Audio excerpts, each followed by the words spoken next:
Welcome, pudding people, to another episode of Everybody Loves Pudding. I'm your host, Ken Seymour. Today, I have the fantastically talented Mary Kate Wiles with me. Thank you for bringing your brand of awesomeness to us today. You are far too kind. It is my pleasure. Thank you for having me to your brand of awesomeness. Oh, why, thank you. Thank you. Mutual Admiration Society never gets old.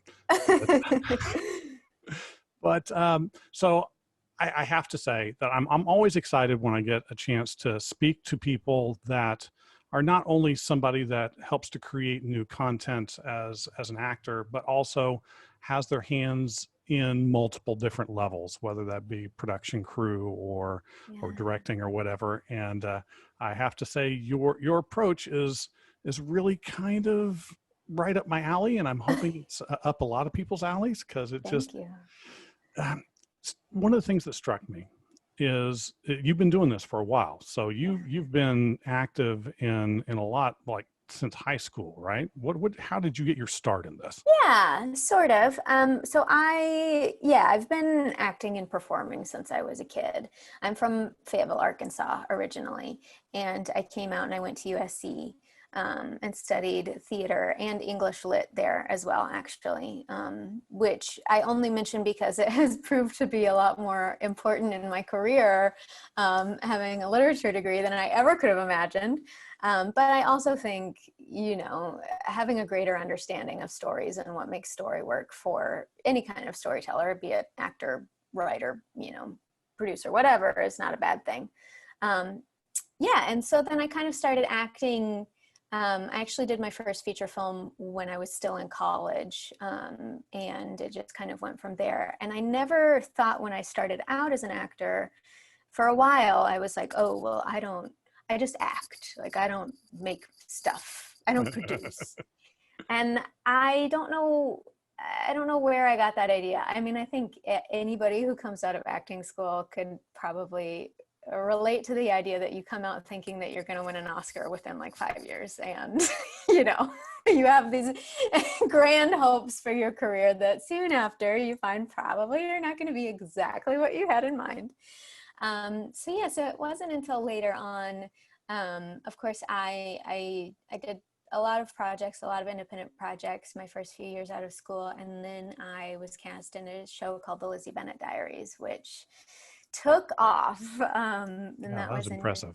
That was just, none of us could have foreseen what that show was going to be. And it has shaped me and my career in such a huge way. And I'm so thankful for it. And that was in 2012. So that's where sort of, I had done web series before that. That wasn't like my first foray into the digital world at all, but it was definitely the most impactful one. And through that, I was able to gain, an audience, which is amazing, and I'm so thankful for. And through having an audience and just having that like blessing of having people who are ready and willing to watch what you want to make, that sort of, I think, encouraged me to start doing more producing. And at first, I didn't really like it because it's very difficult. I've heard that. It's not for the faint of heart. But along the way, I found myself working with Shipwrecked Comedy.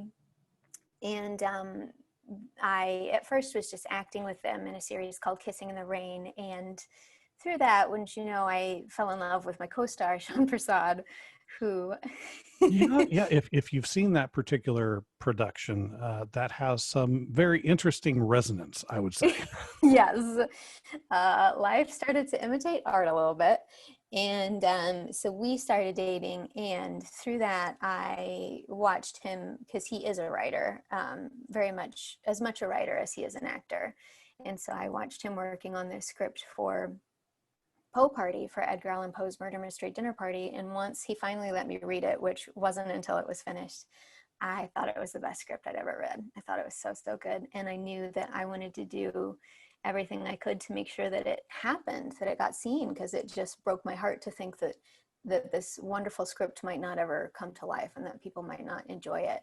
And so it wasn't so much, there was a certain amount of like, I need to create stuff for myself, because I did start a YouTube channel back during Lizzie Bennett, and I started a Patreon around that time. So I was creating stuff for myself in terms of like sort of behind the scenes videos. And I had like a talk show called Craftversations, where I'd bring on different actors and we'd make crafts together and talk about the industry. But it wasn't until Poe Party specifically that I set out in terms of like, I want to help tell narratives and be a producer in terms of making these narratives come to life. And again, that was very much out of like wanting to see someone else succeed and wanting to be able to help somebody else tell the stories that they wanted to tell. Obviously, I'm in Poe Party, so it's not like yeah, it's not like it wasn't something that affected me as an actor at all. I'm in it, and I'm in everything Shipwreck does, but it was also sort of a bigger sense of like,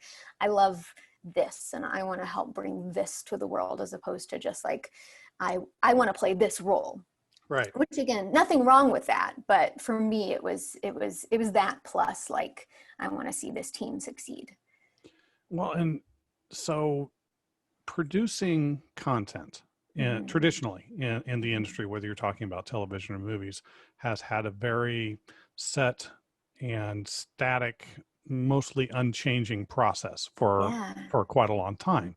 Producing web series, however, is a different animal. How did you tackle those challenges? I mean, that's a huge question. I think it's something, obviously, digital series are, I mean, they're still in some ways new, and we're still like learning the ins and outs. I mean, again, with Lizzie Bennett, and again, I wasn't a producer on that project, I was just an actor, but it was a situation where all the actors were very much involved with just sort of the creation of the show, because all of our characters had social media accounts, and we were shooting on an ongoing basis for a year. And so we would see the scripts and give feedback. And it was, I don't mean to take away any from the brilliant writers on that show, but like, they were very kind in letting us collaborate. So yeah, so even that was like such a new and different thing. And when that took off, it was just like bizarre and exciting, but also weird, because, you know, in terms of like on the production side, as a SAG actor, which I am, you know, there was only one like setting for web series. It's like, okay, if you're in web series, you're making $100 a day, no matter if that's a web series that like 2 people see or millions and millions and millions of people see. Right. So that definitely has gone through some growing pains in terms of like how to, because obviously when you are acting in TV, you're getting residuals every time something airs, or commercials or whatever. And that's how a lot of actors obviously make their living. And that is something that has had a lot of growing pains in terms of the digital community. And I think even still in terms of like Netflix shows, nobody quote me on this because I haven't done my research recently in terms of where we're at, but there was a time where like a Netflix show was the same as a web series. And it's like, that's crazy. Like, no, that has to have a different set of rules. So anyway, that was kind of answering your question more from the actor standpoint. But yeah, as a producer, it's been so eye-opening. I mean, obviously the stuff that we've done is still fairly low budget in comparison to like, you know, indie movies that cost $5 million. Like, sure. We're not anywhere close to that, but it's been really enlightening to just sort of see how things work on the other side, and things that you just can't quite understand as an actor until you are really like making out a budget and going, oh, like toilet paper costs, like we have to buy toilet paper, you know, like stuff that you would just never think of. So I think, you know, it's given me a lot more sort of respect as an actor, and I think made me hopefully like an easier actor to work with, because you go into all the projects you do after that with just a lot more respect for what all the producers are having to do to make it possible for you to have this job, you know? Yeah. Well, and talking about the lower budgets, in some ways, isn't that kind of an advantage? There's a certain charm that you can get with not having to worry about so much of some of the stuff that larger productions have to worry about. Yeah. And you are tailoring your product to your specific audience, right? Yes. I mean, Yeah. groups like the Dead Gentleman up in Seattle Mhm. do that with gaming specific kind Mhm. of movies, and it seems to have it seems to be pretty successful. Um, how do you approach when you're on the production side of it, working with whatever writers? How do you approach the creation of the content to maximize not only the impact that it can have on the intended audience, but also to try and grow that audience? How do you do that? That's such a good question. um, um, I mean, again, like, so with Shipwrecked, I am not one of the writers.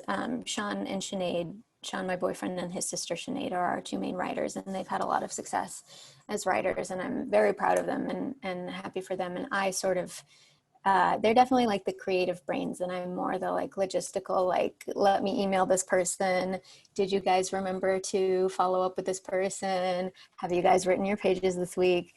That's sort of my job. But what we do at Shipwrecked is we describe it as loosely literary, vaguely historical, stupidly smart comedy. So I like what it. we like, thank you.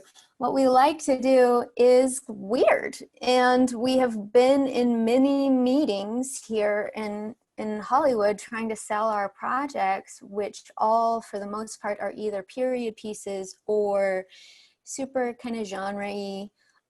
We have one pitch that's like a network sitcom, but even it has kind of a historical bend. Um, that's what we like to do. And I can't tell you how many times we've been told that like that doesn't sell. And that is really frustrating. But at the same time, we also go to other meetings where people go, oh, you guys are so different and interesting. Keep doing what you're doing. So it's just like at the end of the day, yeah, some people are not going to want it and other people will like it, but not like it enough to like give you $1 million to make it. But Yeah, well, we, we've got this Pinto you can sell. Whatever you can get for the Pinto, that's your budget. yeah, exactly. But through making the stuff that we love, which I do think ultimately is the most important thing, and that's what I would tell, anybody that's starting out or not creating content, like you have to make stuff that you like and that feels true to you. And through doing that, we have managed to find a smallish but very engaged audience. And that's something that like what Hollywood wants is constantly changing and nobody even really knows. I mean, I'm Well, not they're an throwing expert. stuff against the wall and hoping it sticks. Yeah, exactly. So it's like you can't, not to say that it's not like worth having some ideas that are a little more marketable or whatever, but like at the end of the day you have to be creating stuff that feels true to you and that you like. And I think that is what will bring your audience to the table, an audience that will continue hopefully to like help you fund those projects because that's what they want to see, and that has been our model so far. So yeah. A lot of English jokes is what I'm hearing. Yeah. Yeah, surprisingly so. It's like, I don't know. I think we're always like, is this too inside baseball? Like, are people even going to get into this? And they do. So it's cool. Well, as a fellow English degreed individual, seeing Yeah. something that plays on the things that I read because it was fantastic, read because it is historical, read because they made me. Uh, Right. it's kind of nice to see that translated. I mean, a lot of a lot of people have poured a significant amount of effort and resources into translating these works that are pretty far removed from common parlance, from topics that are necessarily a little antiquated, possibly, uh, Mm-hmm. into something that is consumable today. Mm-hmm. So, I mean, like you're talking about, I mean, Pride and Prejudice. How many people knew it was based on Pride and Prejudice, or who Right. found out after the fact? Right. Yeah. Um, what about that kind of drives you? What's some of the interesting components when you're approaching a project that has that kind of origin to make it resonate today? Um, yeah, gosh, your questions today are killing it. These are great questions. I Well, mean, I don't know that I set out to like be a part of these projects or continue to create projects that have been so like inspired by literature, but I think just being who I am and having studied literature and loving stories in the way that I do, like I guess I've just sort of attracted those projects and the people that also are like-minded in that way. You know, because I saw the casting notice for a Pride and Prejudice inspired web series, and I went, oh, I've seen that movie 1,000 times and read the book multiple times, and I love Lizzie Bennet, and like, yeah, I want to audition for that. Um, and I think just the popularity of that series, which again, like I grew up loving Jane Austen, and I dressed up as Eleanor Dashwood in 6th grade for Halloween. Um, so like grade A nerd from the beginning over here. Even I was totally shocked and amazed by how much people love Jane Austen and how hungry they were for sort of this brand new telling of this very well-known, very much adapted over and over and over story. And that I think is, I don't know, there's something to me that's so, it's the same with like Shakespeare. I love Shakespeare. I just love that there's something about these stories that have resonated and continue to resonate with us throughout history. And I mean, ultimately, like storytelling is such a human like thing. We can't help but tell stories to each other. And the fact that we can continue to play with classic literature and make it fun and new and engaging for a new audience is, I don't know, it's exciting. And it to me, like, just makes me feel connected to this larger like human experience and history of like telling these stories and telling them in ways that are new and modern to whichever, you know, audience is taking them in, I guess. sure. What is one of your favorite works of literature that you feel is overdue That is for, overdue. yeah, for an update, or maybe its first introduction into the televised mediums? That's a great question. I confess I talk so much about literature and I wish I had more time to go back. I would like to like go back and reread things that I haven't read, you know, since college, like books that I loved in college or high school that I say like, oh, this is my favorite book, but I haven't actually read it in a while. To that end, I love David Copperfield. It is my favorite. Dickens is my favorite author. I think Ah, his characters are so yes. His characters are just so full and so bright and so vibrant. And I think that reading him as a young person was part of what made me want to be an actor and create characters that similarly were so fun. And I loved David Copperfield, and I'm so very excited for the movie with Dev Patel, which I haven't seen yet. That looks fantastic and all about that casting. I think that's so awesome. yeah. But also coming to mind your question is I loved Lord of the Flies when I first read it. Nice. And it feels particularly relevant these days. I don't know what you're talking about. I remember reading it and seeing it like so visually cinematically in my brain going like, ooh, if I ever directed something, I might direct this. Although I truly don't think it's in the cards for me to ever direct. But that could be an interesting update to see for sure. That would be interesting. The only concerns I ever have with things like that, even if it resonates because of our current climate, Mm-hmm. is the sometimes less than optimistic endings that a lot of Yeah, these works have. that's totally fair. Are you ever concerned about how sometimes some of these works might end up um, affecting people in a way that they might go, well, that was such a downer. now I That's don't really want to read the original or whatever. sure. That's such a great question. Man, you're killing it. This is such a wonderful discussion. I think, I guess that just makes me think of like how at Shipwrecked, our main character that we play with is Edgar Allan Poe. And I mean, talk about a sad guy. It's a scotch. Talk about a sad guy. Yeah, but we're a comedy group and we've managed to make him, I think, very fun and funny, which, and I can't take any credit for that. That's due to our writers and to Sean, who I think plays him so brilliantly.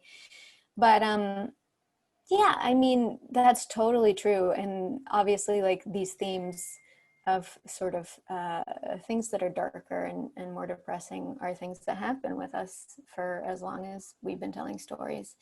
And I think that has what part of what drew me to Shipwrecked in the first place, and also is fun to do with the work that we do, is like not saying that like everything serious has to be given a silly spin by any No. means. Like, and I think Sean and Sinead have a lot of reverence for Poe and for his works, but I don't know, just bringing some levity to things sometimes can make it a little more enjoyable and bearable, and allow us to sort of look at things in a different light, and I don't know, keep it fun, I guess. I Make hope. it more palatable, more Yeah, acceptable.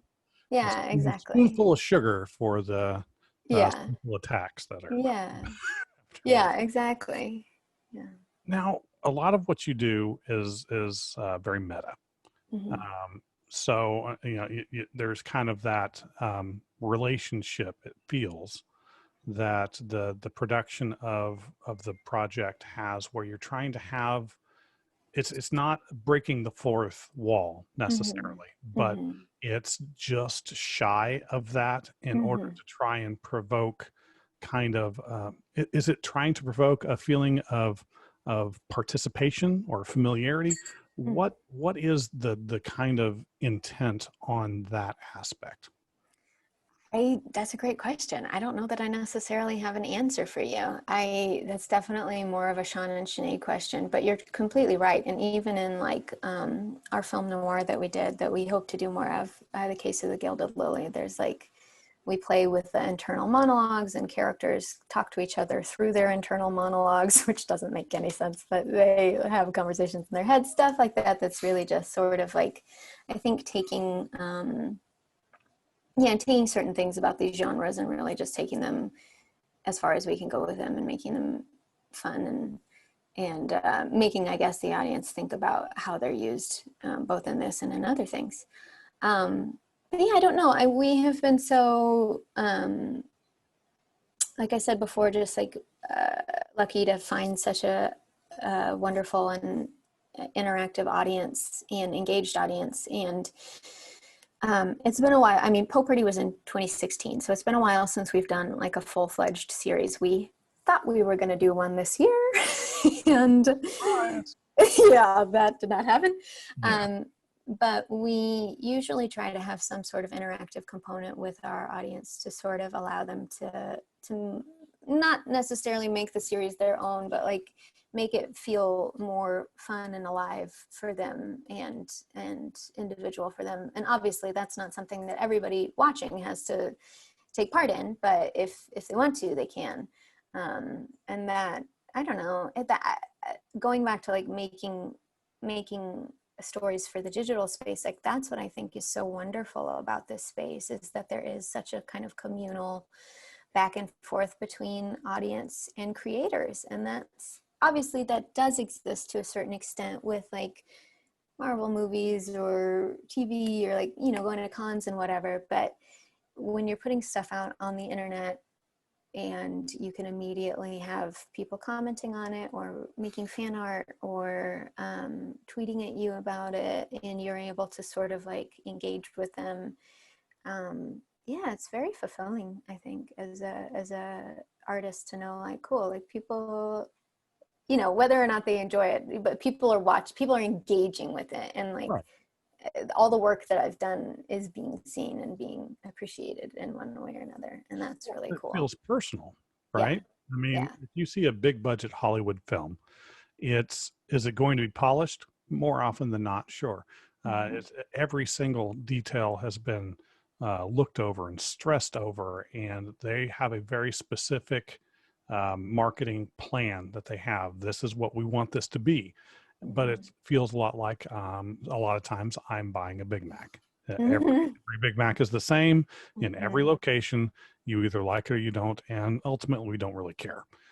But the web series, because of that more targeted audience and because of the way that it is composed, it feels like more like it's your own. Maybe it's that feeling of ownership that creates that bond from the viewer to your work.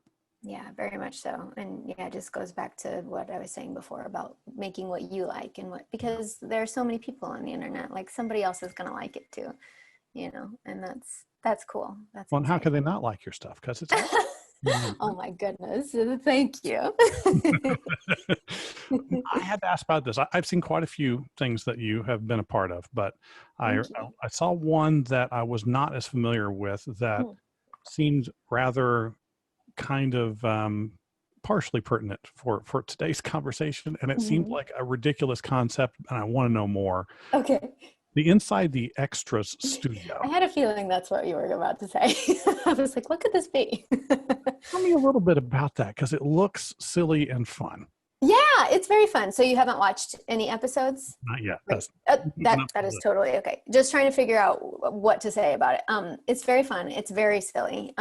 Barry Bostwick is the star of this series, and he plays kind of a inside the actor studio guy, but it's about extras. It's about background as opposed to actors. Not that background aren't actors, but a different kind of acting. And so I came in as a part of the show for the second season. There was a first season that I was not a part of, and then I did the second season, and a lot of my friends came on and were a part of it as well. And through that, I met Doug Jones, who is such an incredible actor who has just been every monster in every movie ever, and he is so lovely. He was a guest on one of the episodes playing like a zombie extra. The episodes are really quick, really short, very silly, and just sort of play with the idea of like, what if this super uber serious show about acting was about background acting? And we actually shot a third season, second season for me, third season for the show, back at the beginning of 2019. Yes. And it has yet to come out yet, but it was really fun, and I look forward to it. There are a lot of fun guest stars as well. So yeah, it's a fun one. That seems like one of those things, kind of approaching like a Between Two Ferns sort of feel that people would want to be a part of because it is so ridiculous in concept. And yes, it's very much kind of that vibe. It's a little goofier and less cringy than Between Two Ferns, I think. But in terms of like I don't know. Some people don't really get into that like super awkward humor. I think Between Two Ferns is really fun. But yeah, it's very much of that ilk. So this group that you're a part of, I was speaking to somebody about this earlier. These relationships that you kind of create throughout working in the industry over a certain amount of time, you tend to often work with the same producers, same directors, other actors. What is something of these relationships that you have made with these people that has really had an impact on you, that's been a part of your life that you appreciate? Oh man, I mean, I think everything. I often talk about how my life would be completely different if I hadn't been in the Lizzie Bennet Diaries. Like, it just would be completely different. And Lizzie Bennet is not what I mean in terms of like my my creative circle now, although a lot of Lizzie Bennet people are still in my creative circle. But because of that, somebody saw me and I got asked to be in Kissing in the Rain. And because of Kissing in the Rain, I fell in love with Sean. And because of that, it's so crazy how one thing leads to another in this industry, especially. I'm sure any industry, but because you're so often working on different projects with different people, and you just sort of never really know what will lead to the next thing. But yeah, through that, like over the past 5 years or so, through like me becoming a part of Shipwrecked and also working with the Tin Can Brothers, who are the producers on Wayward Guide, my new series, who are my dear, dear friends, we've just sort of managed to amalgamate these like groups of creative friends and collaborators who like to work together as much as we can. And I think a lot of that also comes out of, a lot of us are actors, and acting just sucks. It's so hard at the end of the day. I mean, it's full of wonderful things. And this theme of sort of shining a light on what it actually means to be an actor has been big for me in terms of my own personal, like, brand is not the word, but what I put out into the world. I try and be very honest about that. And I think a lot of my creative collaborators would agree. And through the like sort of drudgery of going to auditions over and over and over again, and obviously like not booking so many things, like booking a few things here and there, like you just sort of want to have some control over what you are putting out into the world. And like, and through that, you want to give your friends jobs, because like I look at people like Joey Richter, Lauren Lopez, who I think are so brilliant, like just some of the best actors I've ever met and ever worked with. And like, why aren't they on a TV show? Like that is just ridiculous. And they have like a huge following to boot. So like, it makes no sense to me. So like, I think we all feel that about each other. And so it's really satisfying to be able to, you know, create jobs for each other and write roles for each other that we think this person will be really great at and will kill, and they do.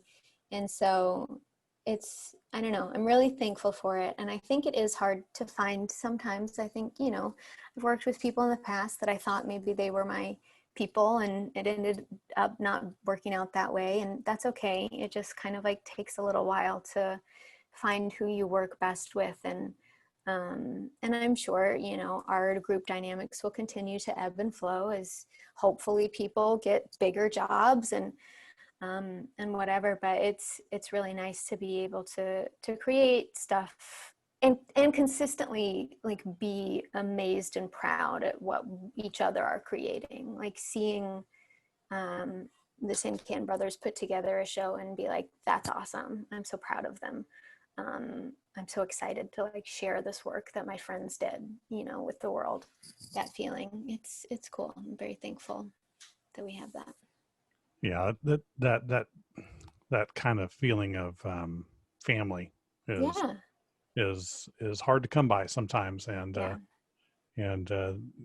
holding on to that as much as possible is important. And you see it when you watch the projects. I mean, you can tell when two individuals have worked together for a while and that trust each other and can work off of each other. And it's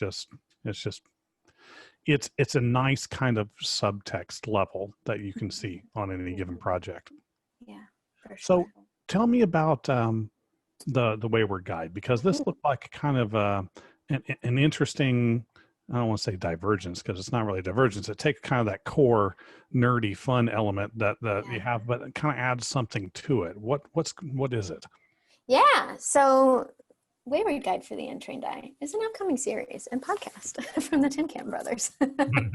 And in it, I play Artemis, who is a tenacious podcast reporter, and along with her brother Paul, played by Steve Zaragoza, they get a little more than they bargained for when they head to the small town of Connor Creek to investigate some strange happenings.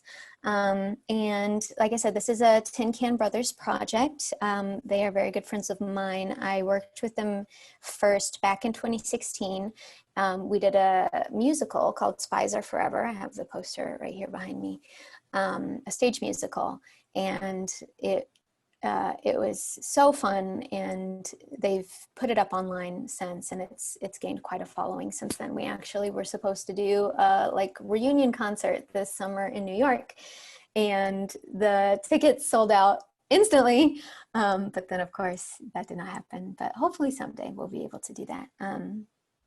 So I have a history of working with them. This was their first like long form series that they were embarking on. They do a lot of sketch comedy and shorts and that sort of thing. But this was kind of their first big series that they were embarking on, and they were kind enough to ask me to play Artemis.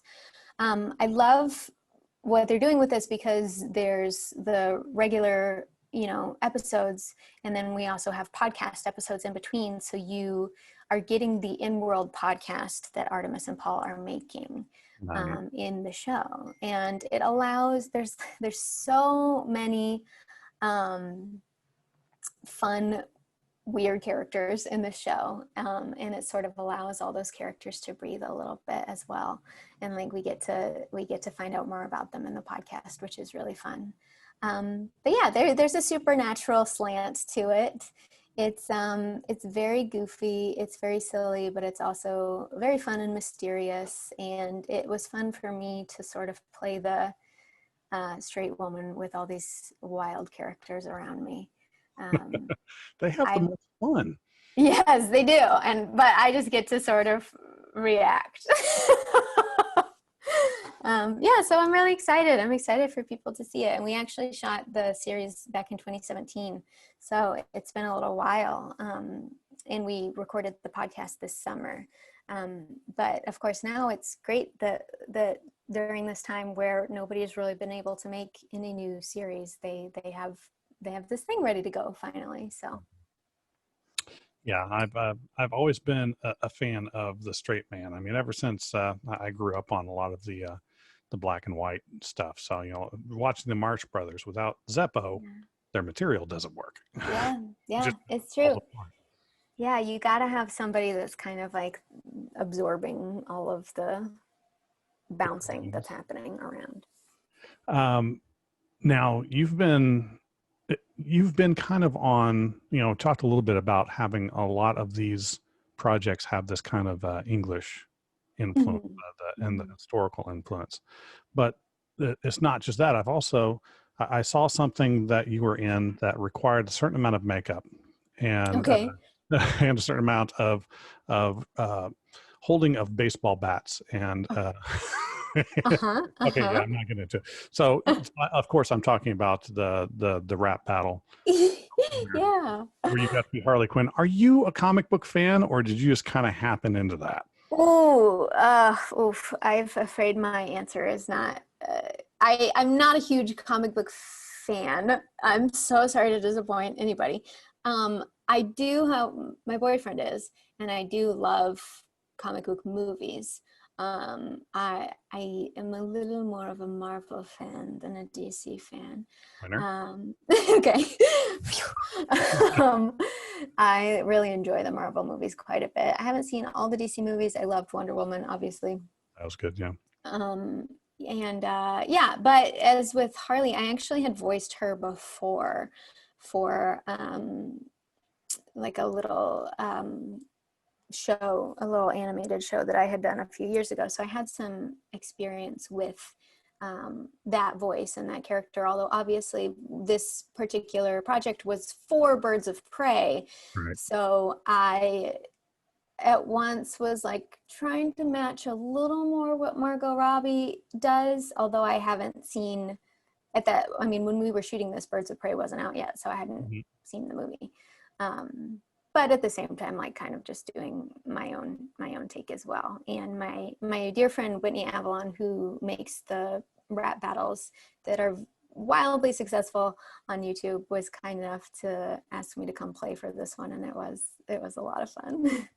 Well, maybe that'll lead into some other comic booky stuff. You say you've watched the Marvel movies and you've got your boyfriend is into it, so that means that you've gotten at least the toe in the water. Yeah.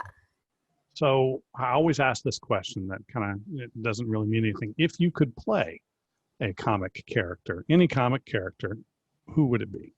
A great question. And I would love to play any comic character. Marvel can call me at any time. Actually, I suppose this is a good time to mention, you may have already known this, but I did voice a character in Ultimate Spider-Man a few years ago on Disney XD. Little Mysterio action. Yes, indeed. Yes, I played Mysterio's daughter, and I did have to have Sean explain to me who Mysterio was at the time when I booked it. But now I know. Now I know. I think, going with just like what I've seen and like what we've experienced thus far, I would choose Scarlet Witch. I'm also very excited for WandaVision. It looks great. That I'm quite excited about that too. They actually did a comic that it feels it's drawing very heavily stylistically from. That's awesome. I'm geeked about that one. Scarlet Witch is an excellent choice. If you ever get the chance, if he is a fan, ask him to give you the Avengers Disassembled. That is centric around that character, and it progresses into a rather interesting series of events that cause two different large-scale crossover events. My goodness. Yeah, it's some good stuff. That sounds great. Now, the other thing you can tell them is I do my casting, and if I were to put you in a particular role, who would I put you? So tell him that I thought you would be an excellent Hope Summers. Now, Hope Summers is the daughter of Cyclops and Jean Grey from the X-Men. So a very interesting character that has a complex history. And he'll know. He loves X-Men. And I'll take that. I don't know much about her, but it sounds great. And I do enjoy the X-Men stories as well. So comics are really being, I mean, I'm ecstatic. I'm sure to a certain extent everybody is. I mean, that they're being really mined at this point. Yeah. I'm just kind of hoping that people don't get burnt out on that sort of thing. I mean, again, like I don't know. I come at it without a lot of like background knowledge, or like I haven't read the comics, so I don't feel like I can always have as like informed an opinion about the movies. But as a somewhat casual viewer, I mean, I saw Endgame 3 times, I think, in theaters. Like, I think what they, especially with the Marvel Cinematic Universe, what they've managed to do is just unbelievable. And from a storytelling perspective, it's incredible that they continue to make all these movies. And like, yeah, sure, some are better than others, but the way that the story has progressed across like all these different stories, and like it's incredible. It was truly like such an amazing thing to watch and enjoy. Well, that actually brings up an interesting question on its own. Theaters are super important for these tentpole movies that everybody loves. What do you think is going to happen with the way things are going? How are we going to edge into a reality where we can still have that tentpole event and not I'm not saying cut out the movie theater, because I love the movie theater experience. But what would you do being involved with these web series? I'm putting you on the spot. But how would you solve the problem? I don't know. I don't know what's going to happen. And it is sad. It's a real bummer. I know in this household, like, we've been really missing the just experience of going to a movie. And that is, again, talking about like a communal like thing for humanity. Like, that's like going to the movies or theater, you know, is such a thing that we just love to do as people. And it makes me really sad that we are losing that. I mean, I hope that in some way or another, we'll be able to return to some amount of that next year. And I think probably we will, but I don't know. Yeah, I don't know what this means in terms of like how movies are going to get released in the future.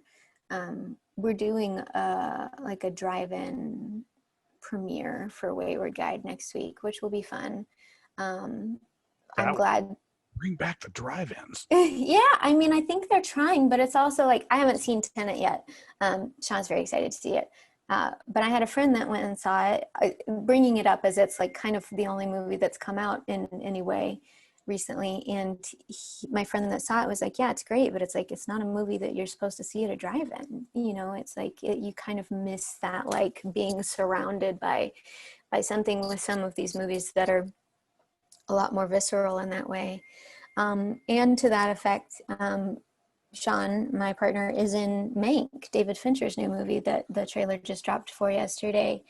And that's so exciting and amazing, but it just sucks that like we're not able to like go see it in a theater and like have this fun experience of like, yay, this movie is out and all that comes along with that. So I'm not answering your question at all. I'm just commiserating. That is just fine. I don't expect to answer. I just ask questions and see where the conversation goes. I don't know. I hope that we're able to hold on to some amount of like a communal experience of like, yay, this thing is out and we're all seeing it. You know, like, yeah, remember going to see like, I mean, we went to see, you know, Endgame and Infinity War at midnight and like all that. That's so fun, and I'm missing that so much. And I don't know, we've got to find some way to recreate that if we don't get back the whole movie experience as it was before. As long as recreating it doesn't involve charging people $40 to $50 a hit to see it on the streaming service. It can be a little excessive. I agree. Lord. I agree. I pull my hair out. It's like, I understand you got to make some money, but come on, people. Yeah, it's a little much sometimes. I agree. Okay, so how about an off-the-wall question that has no depth to it? Not really. Wonderful. But normally I have my co-host here, who unfortunately could not be here for the interview. No But this is problem. one he usually handles because he is eminently and inexorably tied to food. So being a pudding titled a podcast, Sure. we go with pizza. Are you a New York or Chicago style pizza or something completely different? Well, I have a caveat to this question, and that's that I am unfortunately gluten-free, not by choice. Um, yeah, so it's been a while since I've had a pizza that was like, oh, not that gluten-free pizza is not real pizza, but it's not really like real pizza. I never was much of a deep dish person, so I guess I'm more of a New York pizza gal. But Good choice. Easier to eat. yeah, at this point, like any pizza, if it's good, because like I said, finding good gluten-free pizza is sometimes a challenge. It's very exciting, so I'll take any pizza. Yeah, a lot of experimentation, I take it, that goes Yes, on. it's getting the first few years that I was eating it years ago. I was like, I had a long way to go, but we're getting better. We're getting there. That's definitely good. Mhm. All right, so one final just off the wall question. We talked a little bit about you watching some television and movies and things like that there, but what is a lot of actors don't have a lot of time to watch television or whatever. What is, when you have the time, that one show that is your comfort show that just makes you feel good when you watch it? I appreciate you acknowledging that a lot of actors don't have time to watch TV, because that's something that I really felt for a long time, and I'm always embarrassed. Like, although I'm very type A, and I sometimes have a hard time letting myself relax. Even though watching TV is part of my job, so it shouldn't just feel like relaxing. But anyway, I've gotten better at it. But to answer your question, Parks and Recreation is my favorite show of all time, and it is, I think, the best comedy, and it's so well done and so heartwarming, and so it's just such a feel-good comedy that is absolutely my comfort show. I can't even tell you how many times. Little Ron Swanson. Yes. So every single character on that show is so good and so specific and so well acted. I truly aspire and dream to be in a show like that someday.